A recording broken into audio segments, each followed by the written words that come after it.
So let's talk about the Quran. But not just about reading it. I mean, how do we actually live it? How do we take it from being a book on a shelf and weave it into the very fabric of our lives? We're going to look at 3 simple, but honestly powerful shifts that can completely change our relationship with it. You know that feeling, right? Life gets complicated. There are so many choices, so many paths, and it's just so easy to feel a little lost. I think we've all been there, just wishing we had a clear guide, a manual that could just point us in the right direction, towards some peace and clarity. And for believers, that's exactly what the Quran is. It's that ultimate guide. It's not just a book of stories or rules. It's designed to be a detailed manual for living, meant to give us direction and certainty every single step of the way. I love this metaphor. It's just so powerful, isn't it? The Quran isn't something static. It's a dynamic force. Think of it like a bridge that is actively carrying you, taking you from the darkness of confusion and doubt to the light of clarity and real peace. Okay, so what does it really mean to treat the Quran as a guide for life? Let's break it down and think of it as a kind of spiritual toolkit. So in this toolkit, you've got a few things. First, it's described as a source of deep healing for our inner wounds.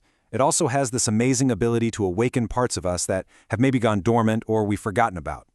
It's like it gives us inner vision, a new set of eyes to see the right path with real clarity. And of course, the ultimate goal, it guides us to peace.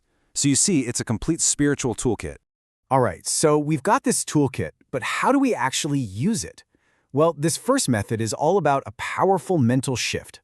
Stop thinking of it as just reading a book and start thinking of it as having a conversation. This is a total game changer. Seriously, instead of reading the Quran as this grand text for all of humanity, just try this. Read it as if it's a personal letter, a message sent directly from God to you. Ask yourself, what is God saying to me in this verse today? This simple shift just knocks down so many barriers and makes the connection feel immediate and incredibly personal. And we have the perfect example of this in the Prophet Muhammad, peace be upon him. He didn't just recite the words. When he would read a verse about mercy, he'd literally pause and ask for mercy.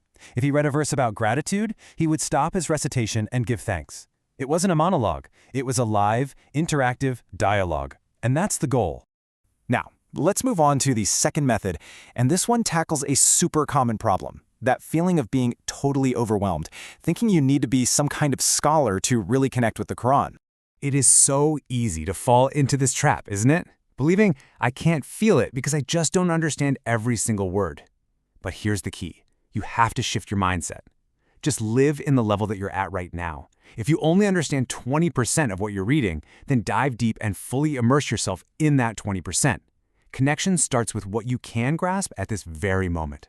And listen, this isn't just a nice idea, it's a divine promise. This verse is repeated in the Quran multiple times, basically assuring us that it's been made accessible. God has made a level of the Quran easy enough for every single person to connect with. The door is wide open. We just have to be willing to walk through it.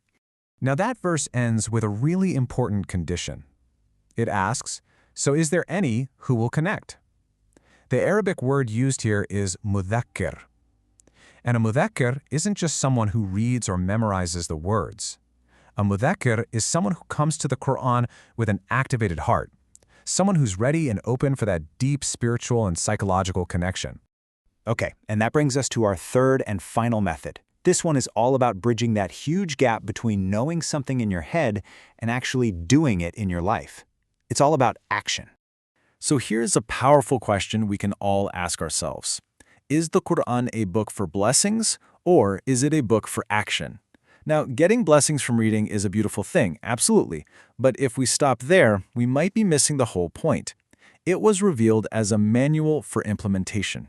So what's the solution? How do we do that? It's so simple. Just one. The goal is not to try and implement the entire Quran overnight. That's impossible. The goal is to let one verse, just one single idea, change your day. To read for application, to find that one thing you can actively bring to life. And this is the ultimate ideal, isn't it? This is how the Prophet Muhammad, peace be upon him, was described. He didn't just know the Quran, he embodied it. His character, his actions, his entire way of being was a living, breathing translation of the book. That's what it means to truly live the message. So let's just do a quick recap of the 3 methods we talked about in this explainer. Number 1.